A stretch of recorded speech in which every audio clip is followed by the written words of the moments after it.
Hello friends, हमारे channel Hindi IT गुरु में आप सभी का स्वागत है। हम लोग इंडियन हिस्ट्री के अंतर्गत एंशिएंट हिस्ट्री को पढ़ रहे हैं। एंशिएंट हिस्ट्री में हम आज गुप्त वंश को पढ़ेंगे। गुप्त वंश का टाइम रहा 240 ईस्वी से 550 ईस्वी तक। गुप्त वंश के शासक हैं श्री गुप्त, जिनका टाइम पीरियड 240 से 280 ईस्वी तक। उसके बाद घटोत्कच 280 से 319 ईस्वी तक। फिर चंद्रगुप्त प्रथम 319 से 335 ईस्वी तक। फिर समुद्रगुप्त 335 से 375 ईस्वी तक।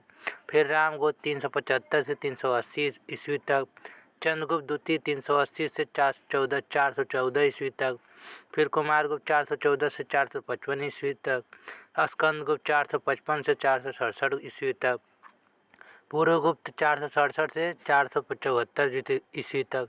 वर्धगुप्त 474 से 495 ईस्वी तक।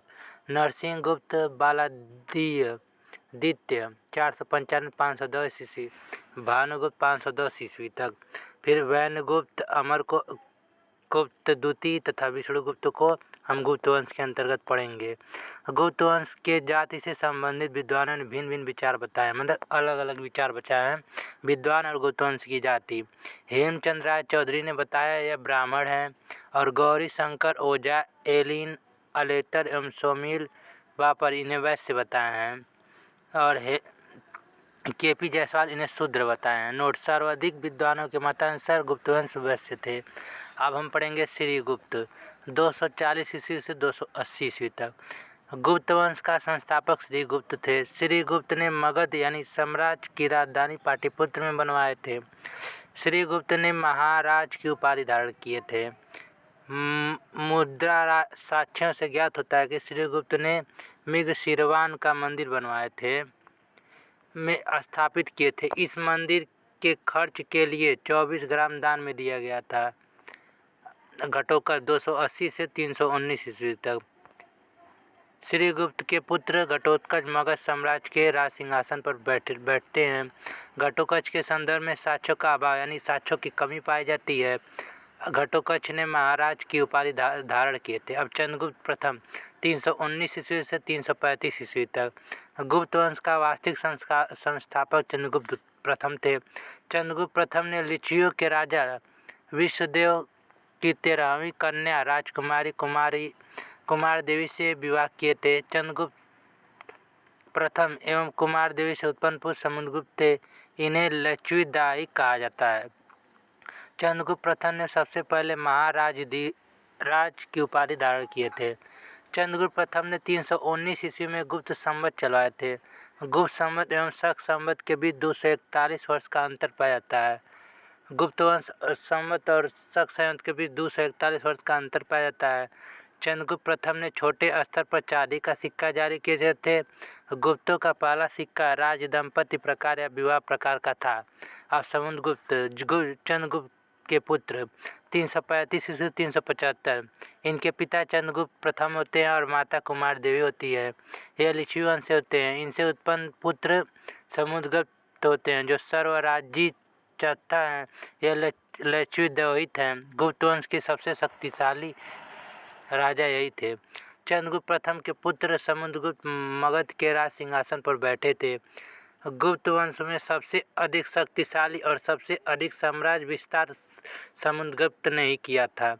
समुद्रगुप्त को 100 युद्धों को विजेता कहा जाता है। बिसेट स्मिथ ने समुद्रगुप्त को भारत का नेपोलियन कहा था। प्रयाग स्तंभ लेख के 7वें श्लोक में समुद्रगुप्त के विजयों का उल्लेख मिलता है। प्रयाग स्तंभ लेख के रचयिता ऋषेण थे। इसमें चैंपू शैली का प्रयोग किया जाता है। इसमें समुद्रगुप्त की पत्नी दंत देवी का नाम मिलता है। प्रयाग स्तंभ लेख में समुद्रगुप्त को विश्व प्रचारक बंधु कहा जाता है। समुद्रगुप्त कवि, संगीतज्ञ तथा युद्ध विजेता थे। समुद्रगुप्त उच्च कोटि के कवि यानी महान कवि थे। इन्हें कविराज की उपाधि प्राप्त हुई थी। समुद्रगुप्त संगीत के प्रति रुचि रखते थे और स्वयं एक कुशल बीड़ा वादक थे, यानी बीड़ा बजाते थे। समुद्रगुप्त के दरबारी कवि हरिशेण थे। इनके अतिरिक्त बौद्ध विद्वान वसुबधु भी समुद्रगुप्त के राज दरबार में रहते थे। समुद्रगुप्त ने उत्तर भारत यानी आर्यावर्त के 9 शासकों तथा दक्षिण भारत में 12 शासकों को पराजित किए थे। समुद्रगुप्त के दक्षिणी अभियान के समय कौशल का राजा महेंद्र तथा रांची का राजा विष्णुगुप्त थे। उत्तर भारत के 3 शासक समुद्रगुप्त के समकालीन थे, जो निम्न हैं। अच्युत यानी अच्युत नागसेन जो मथुरा के थे। गणपति नाग, पद्मावत। समुद्रगुप्त 3 सिद्धांतों का पालन करते थे। ग्रहण, शत्रुओं के राज्य पर आक्रमण करके अधिकार करना यानी ग्रहण करना। मोक्ष, शत्रुओं के ऊपर दया करना यानी उन लोगों को छोड़ देना। अनुग्रह, शत्रुओं के राज्य को वापस लौटा देना।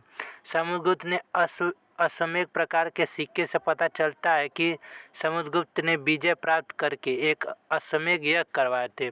समुद्रगुप्त ने 6 प्रकार के स्वर्ण मुद्राएं जारी किए थे, जिसके निम्न प्रकार हैं, जैसे असमयिक प्रकार, परुष प्रकार, व्याघ्र प्रकार, बीड़ावादन प्रकार, अरुण प्रकार, धनुधारी प्रकार। ये 6 प्रकार हैं मुद्रा के।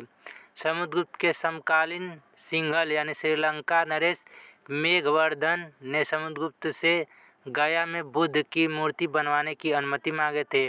समुद्रगुप्त ने मेघवर्धन को अनुमति दिया था। सिंघल नरेश मेघवर्धन ने गया में विश्व प्रसिद्ध महाबोधि मंदिर बनवाए थे। समुद्रगुप्त के 2 पुत्र थे, रामगुप्त तथा चंद्रगुप्त द्वितीय।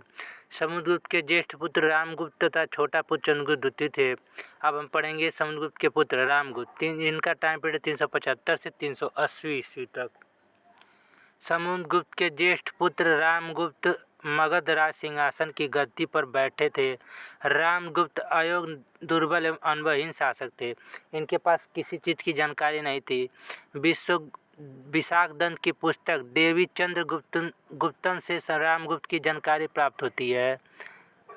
राजशेखर की पुस्तक काव्य मीमांसा तथा बाणभट्ट की पुस्तक हर्ष रचयिता में रामगुप्त की जानकारी प्राप्त होता है।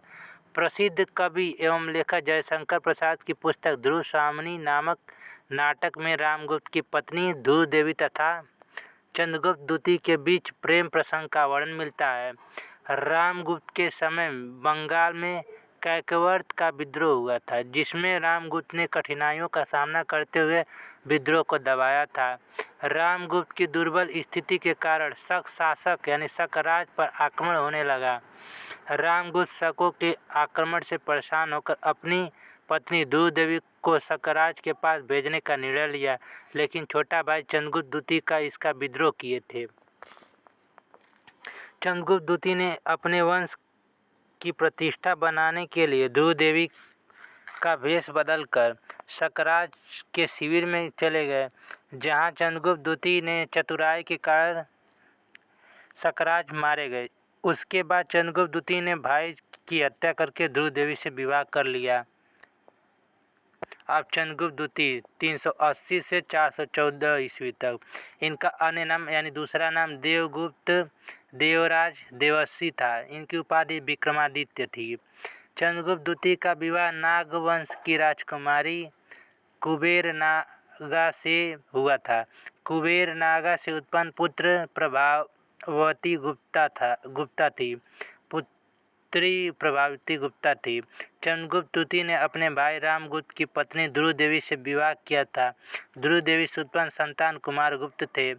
चंद्रगुप्त द्वितीय ने राजनीतिक दृष्टि से अपनी पुत्री प्रभावती का विवाह वकाटक नरेश रुद्रसेन द्वितीय यानी वकाटक वंश के साथ किया था। महरौली लोह स्तंभ दिल्ली कुतुब मीनार के निकट से ज्ञात होता है कि चंद्रगुप्त द्वितीय ने अपने शत्रुओं के ऊपर विजय प्राप्त किया। महरौली लोह स्तंभ में चंद्र यानी घाव नामक शासकों के विजयों का उल्लेख है। चंद्र की पहचान चंद्रगुप्त द्वितीय से किया जाता है। 409 ईस्वी में मालवा के क्षेत्र में चंद्रगुप्त द्वितीय और शक शासक रुद्रदामन के बीच भीषण युद्ध यानी बहुत भीषण युद्ध हुआ, विकराल युद्ध हुआ। चंद्रगुप्त द्वितीय के कुशल रणनीति की वजह से रुद्र सिंह तृतीय मारे गए तथा चंद्रगुप्त द्वितीय के मालवा पर कब्जा कर लिया यानी अपने आधिपत्य में कर लिए। चंद्रगुप्त ने शकों को पराजित करने के कारण विक्रमादित्य की उपाधि धारण की।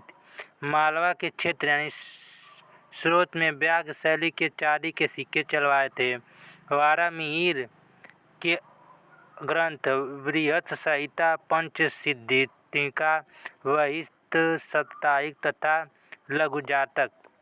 चंद्रगुप्त द्वितीय की पहली राजधानी पाटलिपुत्र थी, जिसमें द्वितीय राजधानी उज्जैन था।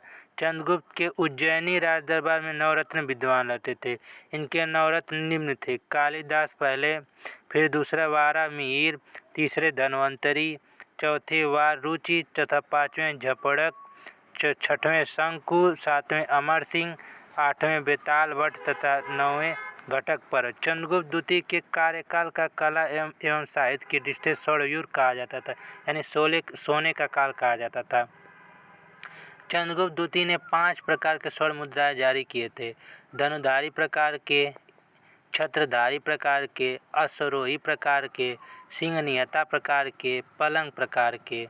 399 ईस्वी में चीनी यात्री फाह्न चंद्रगुप्त द्वितीय के कार्यकाल में भारत आए थे। फाह्न भारत में 399 ईस्वी से 414 ईस्वी तक रहे। फाह्न भारत में बौद्ध स्थलों को देखने और बौद्ध ग्रंथों को प्राप्त करने के उद्देश्य से भारत आया था। फाह्न ने पाटलिपुत्र में अशोक को महल देखा। उसने महल की प्रशंसा करते हुए उसे ईश्वर द्वारा निर्मित बताया था। फाह्न के अनुसार भारत के लोग लहसुन और प्याज का सेवन नहीं करते थे। राज्य में मदिरालय नहीं था, यानी शराब नहीं था। यहाँ के लोग सुअर पालन और मुर्गी पालन नहीं करते थे। लोग शुद्ध शाकाहारी थे। फाह्न ने मल्लियों के अतिरिक्त चांडाल जाति का विस्तार पूर्वक वर्णन किया है। अब अगले टॉपिक को हम नेक्स्ट वीडियो में पढ़ेंगे। तब तक के लिए थैंक यू।